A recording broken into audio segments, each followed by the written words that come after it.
Let me go to Kenny Deery, who joins me, Chief Executive of the Galway Chamber. Kenny, the day has come. Let's ring the bell, because again the restrictions have been lifted from a trading point of view. I figure from talking to some of the traders last week that they really and truly are ready for this one, and they don't want another lockdown. Well, I think good morning, Keith, and your listeners. I think if we put ourselves in a trader's shoes, since last December, many or all these premises have been closed. And you know yourself, a business is like another life in the family, particularly even if it's been a family business over the years. They're in and out visiting their premises. They're doing some repairs. They're doing upkeeping works in the hope that things would have opened in March and indeed in April. And we're now into May, and they're finally at a point where the doors can open this morning. And it certainly is a watershed moment for many of these. It's the third time they're now in a reopening cycle. Hopefully it'll be the last time and that we remain open. And I think many will be as nervous this morning as they were the day they launched their businesses. So I think it's really, really positive, though, to see the work and effort that people have put into their premises over the last few weeks, so that this morning the shutters can be pulled up and they get to showcase again their products and their wares, and hope that customers will begin to move back into town and start shopping. And I think people will be anxious to get back into town. And does it concern you at the amount of vacant premises perhaps on the high street? I know some of them, and good news 2 weeks ago in the City Tribune, indeed, with the Rocha Stores facility there, indeed, with Sports Direct, and that'll bring footfall to that general area.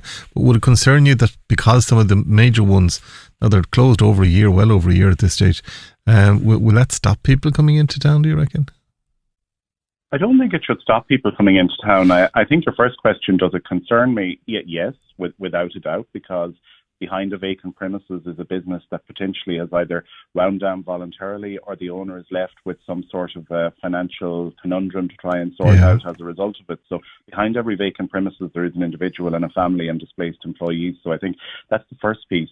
Secondly, and I'm just off a call actually at a national level where we're talking about vacant premises in the city centre. We're not alone. This is something that's the same across all towns and cities.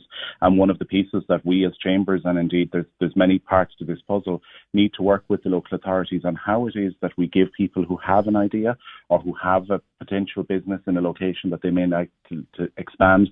How do we, with the local authority, with the local enterprise office, try and build a package that gives people confidence, because people do need that bit of ebb and support to take the leap and to come in and even to create a pop-up shop initially and try and take up some of that space. So that's the challenge, without a doubt, and it won't be easy. So I think there's two parts to this, Keith. The businesses that have reopened today, we need to ensure they're supported.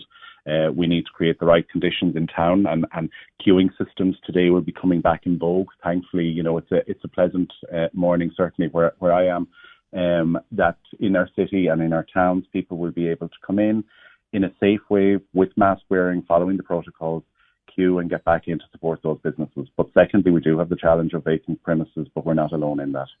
And I mean, from an incentive point of view, and we know that some of the streets are being rehabilitated for outdoor dining when the restaurants come back and all of that type of stuff. But is there something that can be done from a parking point of view, some kind of an incentive there to get people to come back into the city centre?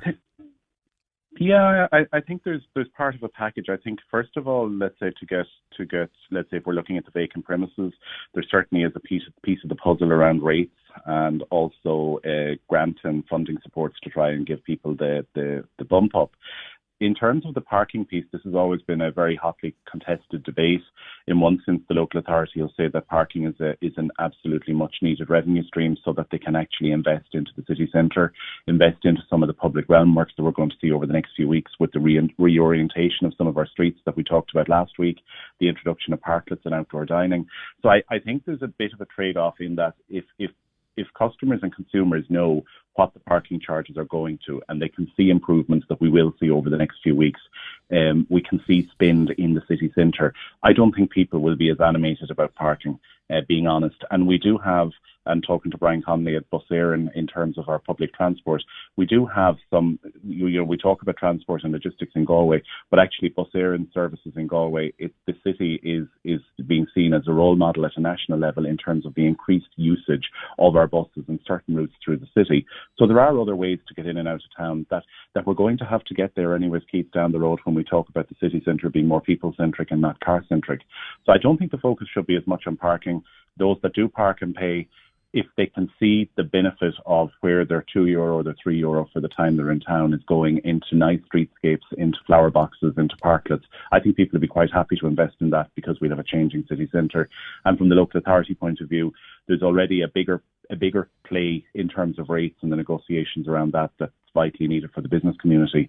They can't cut off all their revenue streams. So to be honest, the Chamber will probably be in a position that as long as people can see the good output that parking spend is invested into our city, then that we'd be reasonably happy. All right. Listen, thank you, Reid, for joining us today.